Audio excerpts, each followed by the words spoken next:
പ്രധാനമന്ത്രി നരേന്ദ്രമോദിക്ക് ജന്മദിനാശംസകൾ നേർന്ന് രാഷ്ട്രപതിയും ഉപരാഷ്ട്രപതിയും.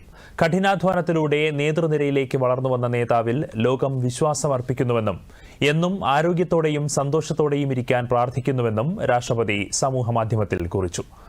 പ്രധാനമന്ത്രിയുടെ ദീർഘവീക്ഷണമുള്ള നേതൃത്വത്തിന് കീഴിൽ ഇന്ത്യ ലോകരാജ്യങ്ങൾക്കിടയിൽ അടയാളപ്പെടുത്തുമെന്ന് ഉപരാഷ്ട്രപതി CP രാധാകൃഷ്ണൻ എക്സിൽ കുറിച്ചു. പ്രധാനമന്ത്രിയുടെ 75ാം പിറന്നാൾ ദിനത്തിൽ കേന്ദ്രമന്ത്രിമാരും ആശംസകൾ അറിയിച്ചു. ഇന്ത്യയെ പുതിയ ഉയരങ്ങളിലേക്ക് എത്തിച്ച നേതാവാണ് പ്രധാനമന്ത്രി നരേന്ദ്രമോദിയെന്ന് കേന്ദ്രമന്ത്രി രാജ്നാഥ് സിംഗ് പറഞ്ഞു.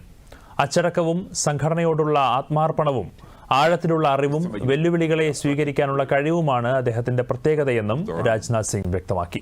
कन्वीनर के रूप में मोदी जी ही दायित्व निभा रहे थे। उस समय उनसे हमारी भेंट झांसी में हुई थी और झांसी में जोशी जी के बोलने के पहले उन्होंने 2 मिनट 4 मिनट तक अपने भी विचार व्यक्त किए थे और मैंने देखा कि उनको विषय को प्रस्तुत करना और उनकी बोलने की शैली ये सब बहुत ही प्रभावी थी, ऐसा मैंने अनुभव किया। तो मुझे लगा कि जो बीजेपी की लीडरशिप है उसमें कोई एक फ्यूचर है तो मोदी जी है। मेरे मन के अंदर उसमें भाव पैदा हुआ। 2000 ത്യാഗത്തിന്റെയും സമർപ്പണത്തിന്റെയും പ്രതീകമാണ് പ്രധാനമന്ത്രി നരേന്ദ്രമോദിയെന്ന് കേന്ദ്രമന്ത്രി അമിത് ഷാ പറഞ്ഞു. एक बार मैं उनके साथ अहमदाबाद से राजकोट जाता था तो 8:30 हो गए। मोदी जी आमतौर पर कार्यकर्ता के घर पर उस वक्त भोजन करते थे, मगर अचानक ही एक हमारे कार्यकर्ता का ढाबा है सूर्यनगर में, वहाँ पर गाड़ी रोका और जाकर खाने बैठे। मैं मनोमन बोला चलो भाई अच्छा हो गया, इनको भूख भी लगी तो हमें भी आज खाना मिल जाएगा। मैंने देखा उन्होंने कुछ फल और वेफर जैसा कुछ खाया थोड़ा, और मैंने पेट भरकर खा लिया। फिर रात को मैंने सोचा कि इन्होंने तो खाया ही नहीं, तो गाड़ी किसके लिए खड़ा रहा? गाड़ी साथी कार्यकर्ता के लिए खड़ा। इस प्रकार से कई सारे कार्यकर्ताओं के जीवन में बोले बगैर ढेर सारी चीजों को उन्होंने सिखाया है, कई सारी चीजों को, जो कार्यकर्ता का फिर काम करने का स्वभाव बन जाता है।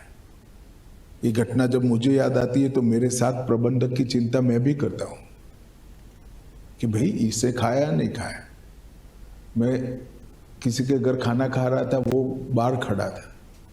ये चिंता ऑटोमेटिकली काम का हिस्सा बन जाती है। പ്രധാനമന്ത്രി നരേന്ദ്രമോദി ലോകരാജ്യങ്ങളിൽ വിശ്വസ്തനായ നേതാവാണെന്ന് കേന്ദ്രമന്ത്രി പീയൂഷ് ഗോയൽ പറഞ്ഞു.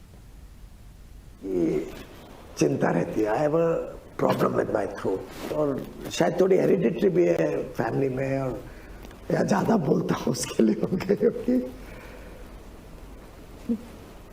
पर प्रधानमंत्री जी नोट करते हैं और देखते हैं कि मैं पानी बहुत पीता हूँ, गले में खराश रहती है, तो मुझे समय समय पे चिंता करते रहते हैं।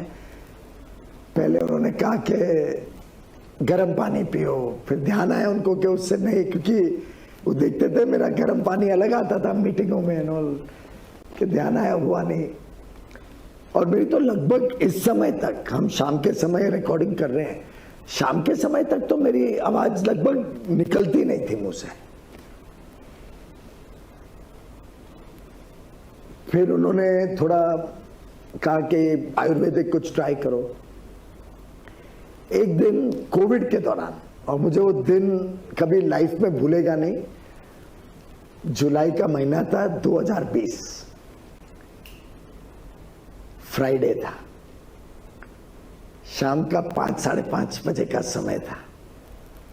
मैंने रात को घर पे भी बताया, आई वाज क्वाइट टच्ड, और मैंने बताया कि हमको अभी ढूंढना है, देखते हैं, फलाने से बात करते हैं,